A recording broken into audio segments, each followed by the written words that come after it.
Ya, baik ya, kita lanjut. Nah, sekarang kita sudah sampai di soal nomor 9. Coba dilihat.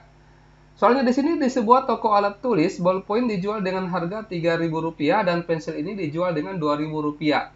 Dalam satu hari, toko tersebut menjual 100 buah ballpoint dengan pensil. Total pendapatan dari penjual ballpoint dan pensil ini adalah Rp260.000.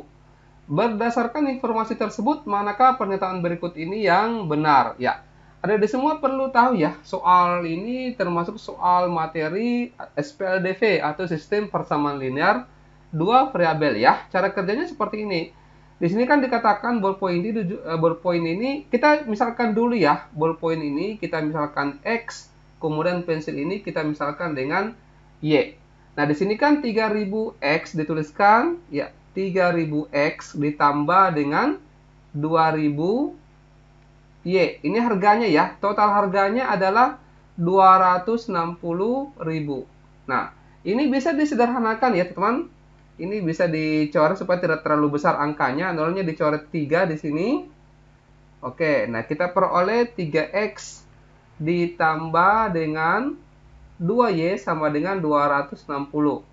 Nah, kemudian di sini dikatakan totalnya yang terjual itu adalah 100 buah pulpen dan pensil. Dituliskan X ditambah dengan Y sama dengan 100. Nah, cara kerjanya ini kita langsung eliminasi ya. Ini variabel apa yang dihilangkan? Katakanlah misalkan X yang dihilangkan ya. Ini 3 turun di sini. Kemudian di sini ada angka 1 ya. Satunya itu naik di sini, ditulis. Nah, sekarang kita kalikan semuanya. Nah, coba dilihat.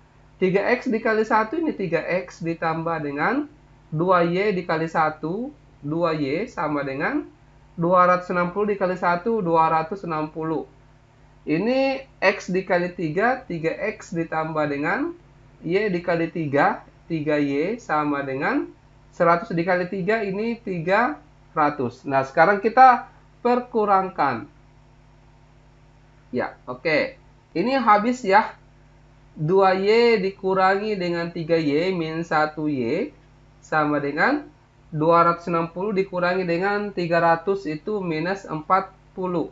Berarti Y-nya bisa minusnya bisa dicoret ya. Kita peroleh Y sama dengan 40.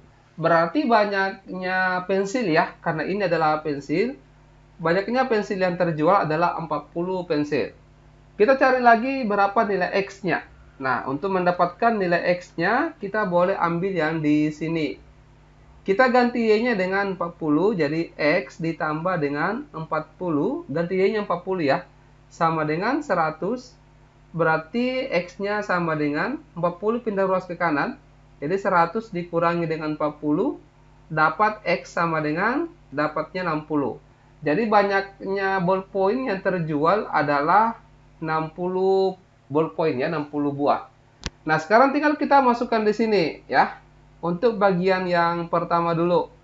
Banyaknya pensil yang terjual adalah 32 kali banyaknya ballpoint yang terjual. Coba kita uji. Ini P sama dengan 3/2 dikali ballpoint ini banyaknya adalah 60. Nah, coba apakah hasilnya sama dengan 40? Nah, coba kita hitung. 60 bagi 2 ini 30. 3 dikali 30 dapatnya 90. Ya, tidak sama dengan 40 ya. Berarti ini salah. Kemudian yang berikutnya, ballpoint yang terjual sama dengan 3/2. Ya, 3/2 dikali pensil. Banyaknya pensil itu 40. Nah, coba kita hitung. 40 dibagi 2 itu 20. 3 dikali 20 itu 60. Apakah sama dengan nilainya ballpoint? Sama ya, berarti ini pernyataannya benar.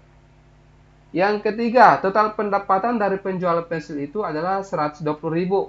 Ya, coba berapa di sini yang terjual? Pensil yang terjual itu 40. 40 dikali dengan berapa harga pensil? 2.000. Ya, berarti 40 dikali 2.000 dapatnya 80.000. Tidak sama dengan 120.000, berarti ini salah. Kemudian ini lagi. Ya, berapa ballpoint yang terjual? Itu 60. 60 dikali harga ballpointnya itu adalah 3.000. Ya, 60 dikali 3000 itu dapatnya 180.000. Nah, ini sama ya, berarti pernyataan ini juga benar. Oke, bisa dipahami ya sampai di sini. Next, nomor 10. Ya, coba dipahami dulu soalnya.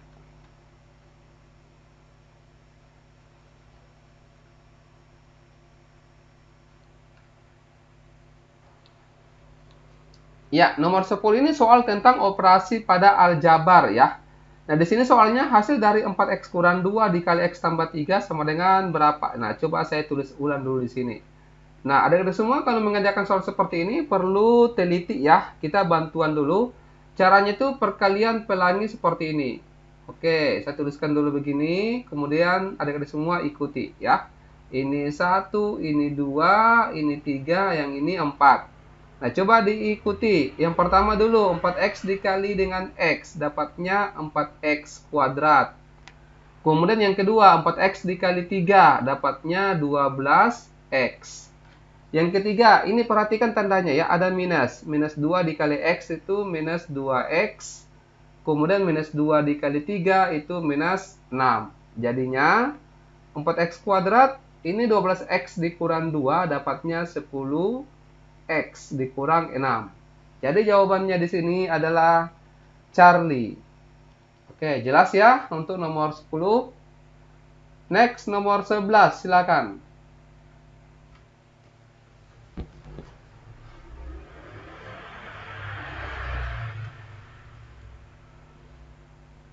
Ya, nomor 11 ini soalnya tentang relasi dan fungsi. Perhatikan relasi berikut, R-nya ini ya minus 2,5 pasangannya, kemudian 0,3, ini 3,5, minus 2 dengan 7, dan minus 4,5. Berdasarkan informasi tersebut, manakah pernyataan berikut ini yang benar? Ya, kita akan menentukan yang mana daerah asalnya, yang mana daerah hasilnya ya. Nah, kita rinci dulu daerah asal yang mana saja. Daerah asal itu adalah semua bilangan yang terletak di sebelah kiri. Ini namanya daerah asal ya. Nah, kita rinci di sini mulai dari minus 2, kemudian ada 0, kemudian kita rinci dulu ya. Ini ada 3, minus 2 sudah ada tadi ya, sudah usah ditulis dengan minus 4. Atau kalau kita urutkan ya, ini mesti kita urutkan dari yang paling kecil nilainya, yaitu minus 4, kemudian minus 2, kemudian 0 dengan 3. Apakah sama dengan daerah asalnya? Ini ya sama ya, berarti ini benar. Kemudian daerah hasil. Ya, daerah hasilnya itu adalah yang ada di sebelah kanan, yaitu 5. Kemudian 3. 5 lagi tidak usah ditulis. Ada 7 dengan 5 tidak usah ditulis. 3, 5, 7. Ini 3, 5, 7 berarti ini benar. Nah, kemudian yang berikutnya, daerah R termasuk fungsi. Betul atau salah ini? Perhatikan, caranya kalau mendeteksi dia fungsi atau bukan. Caranya begini, anggota daerah asal, syaratnya dikatakan fungsi ya. Tidak boleh, ya ini tidak boleh double ya. Berarti apakah double atau tidak? Di sini ada minus 2, kemudian ada lagi minus 2, berarti daerah asalnya itu double ya, sehingga ini bukan fungsi ya. Ini salah, ini yang benar. Ini syaratnya ya, ini syarat fungsi. Oke, jelas ya untuk nomor 11 ini. Next, nomor 12 silakan.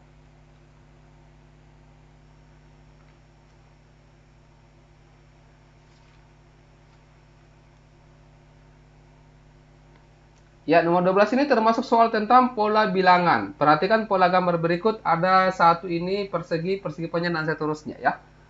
Yang ditanyakan di sini berapa banyaknya persegi hitam pada pola gambar ke-6 dengan ke-n ya, ke-n. Dengan n di sini menyatakan bilangan asli. Kita akan deteksi dulu ya, kita rinci dulu. Di pola pertama di sini, kita perhatikan yang warna hitam saja ya. Itu ada 2 persegi yang warna hitam.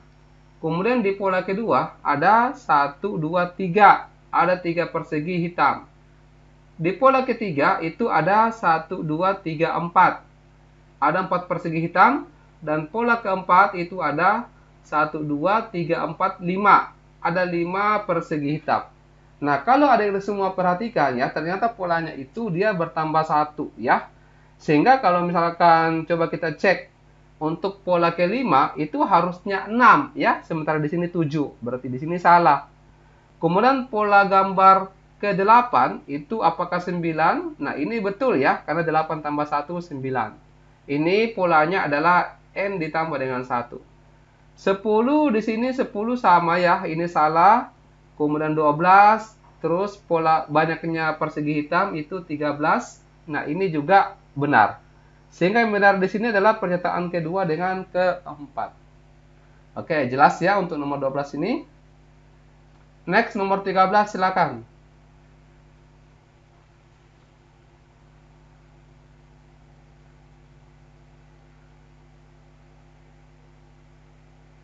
Ya, nomor 13 termasuk soal tentang barisan geometri ya.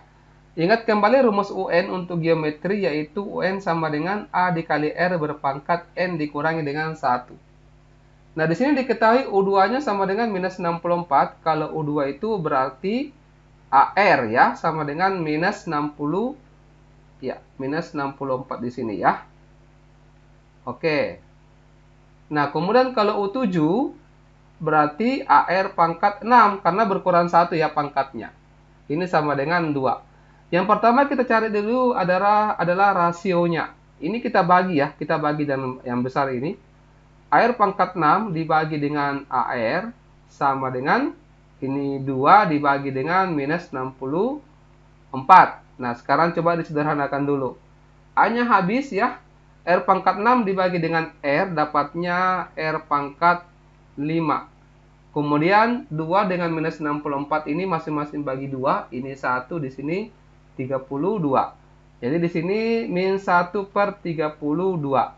Nah, berarti kita peroleh R-nya di sini itu min 1/2. Kenapa bisa?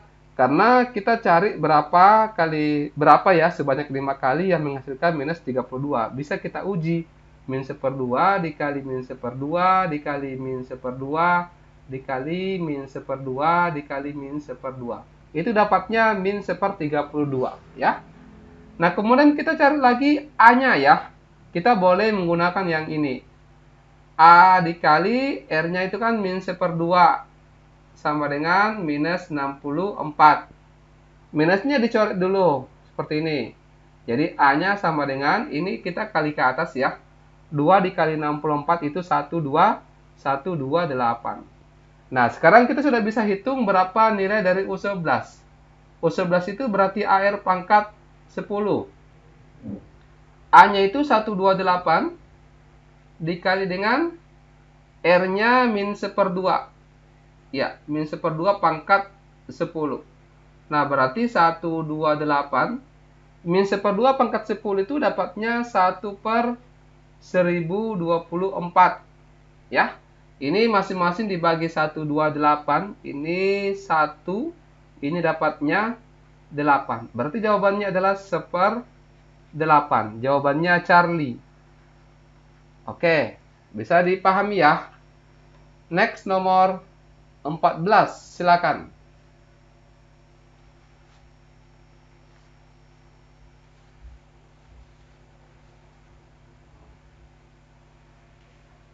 Ya, nomor 14 ini soal tentang hubungan garis dengan sudut. Ya, di sini soalnya besar sudut pelurus. Nah, ini kalau ada dua sudut yang terletak pada satu garis lurus, namanya sudut yang saling berpelurus. Kalau sudut yang berpelurus itu syaratnya jumlahnya itu sama dengan 180. Jadi kita jumlahkan saja. 4x dikurang 4 sama dengan, ditambah ya maksudnya. Ini ditambah dengan 2x ditambah 16. Seperti ini. Itu sama dengan 180. Ya, kita jumlahkan yang bisa. 4x ditambah dengan 2x, 6x. Kemudian minus 4 tambah 16, itu dapatnya 12. Sama dengan 180. 6X sama dengan 12 pindah ruas ke kanan jadi kurang 180 dikurang 12 itu 168. Jadi X sama dengan 168 dibagi dengan 12, dapatnya di sini adalah 28. Nah, sekarang tinggal kita masukkan ke yang ditanyakan, yaitu sudutnya RQS. RQS itu yang ini, 2X ditambah dengan 16, sama dengan 2 dikali, X-nya diganti 28, ditambah dengan 16. 2 kali 28 ini 56 ditambah dengan 16 berarti dapatnya 72 ya. Jawabannya Charlie. Oke, bisa dipahami ya untuk nomor 14. Kita lanjut lagi ke soal nomor 15. Silakan.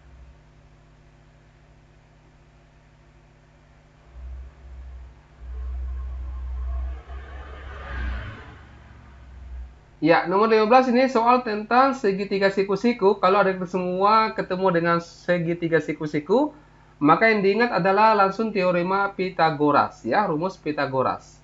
Nah, rumus Pitagoras seperti ini, masih ingat ya? Ini adalah sisi miringnya PR, kemudian ini sisi siku-siku. Berlaku bahwa PR pangkat 2, sisi miringnya di pangkat 2 akan sama dengan jumlah kuadrat dari sisi siku-siku, yaitu PQ kuadrat ditambah dengan QR pangkat 2 ya. Berarti di sini yang benar adalah pernyataan kedua ya. Ini. Kemudian kalau misalkan kita cari yang sisi lainnya PQ dengan QR berarti berlaku PQ. Wah, kenapa ini pindah ya? Coba kita. Oke, nah. PQ kuadrat sama dengan PR kuadrat dikurang dengan QR pangkat 2. Atau kalau QR yang ditanyakan sama dengan PR pangkat 2 dikurangi dengan PQ pangkat 2. Nah, coba kita lihat. QR di sini PR tambah PQ ini salah ya, harusnya dikurang. Kemudian di sini PQ kuadrat PR dikurang QR ini benar ya. Oke, bisa dipahami ya nomor 15 tadi. Nah, sekarang nomor 16 silakan.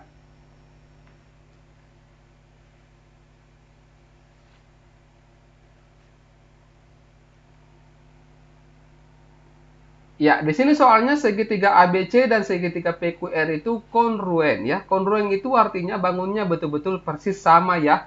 Sama dan ukurannya juga sama. Diketahui di sini A-nya 72 derajat, C-nya 55 derajat, Q-nya 53 derajat, dan R-nya itu 72 derajat. Manakah pasangan sisi yang sama panjang? Nah, coba bagus kalau kita simulasikan ya. Kita visualisasikan dulu seperti ini. Nah, misalkan kita gambar satu segitiga dulu. Kita bikin dulu satu segitiga, yaitu katakanlah A, di sini B, di sini C. Jangan langsung ditulis di sini PQR ya. Ini hati-hati. Satu saja dulu. ABC di sini A-nya 72. Kemudian B-nya, C-nya itu 55 derajat. Nah, sekarang kita tempatkan sudut yang sama, yang bersesuaian. 72 di sini juga ada 72. Berarti di sini adalah R, ya. Kita pasangkan yang sama. Kemudian terus Q-nya itu 53. Ini kan 55, berarti pasti di sini itu 53. Ini adalah sudut Q-nya, ya. Berarti di sini adalah sudut P. Nah, sekarang kita lihat. Sisi AB dengan PQ sama. AB itu harusnya sama dengan RQ. Ini salah, ya. BC dengan PQ. BC, PQ. Ini sama. Ya. BC dengan PR. BC dengan PR salah ya. Kemudian AC dengan PR. AC dengan PR ini sama. Ya. Berarti pernyataan yang benar adalah pernyataan kedua dengan keempat. Ya, bisa dipahami ya. Next, nomor 17, silakan.